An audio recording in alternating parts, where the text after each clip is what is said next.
சிந்திப்போமே. 1771 உலகம் புகழும் பஞ்சாக்கர ஆண் தகை கச்சியப்ப மாமுனிவர் விளக்குகிறார். இவனே, இந்த பஞ்சாக்கர தேசிகனே அவன் என்று உலகமே புகழ்கிறது. அப்படிப்பட்ட தேசிகனை யார் என்று இகழ்ந்து, ஏ பேதை நெஞ்சே, நீ அவனை விட்டு விலகினாய்.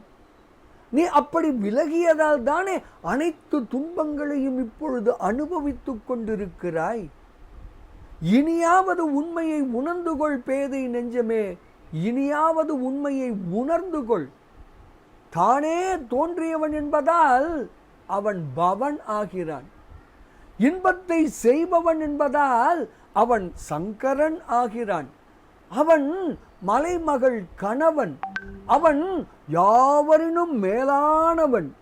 இந்த தேசிகனே அந்த பரம சிவன் எனும் உண்மை உணர்ந்து அவனோடு ஒன்றினில் மல பகை நீங்குவாயாக, துன்பம் விலகுவாயாக, பேரின்பத்தில் திளைப்பாயாக. இப்படியாக குருவோடு ஒன்றுதலே இன்பம் பெறும் வழி என்று விளக்குகிறார் ஸ்ரீ கச்சியப்ப மாமுனிவர்.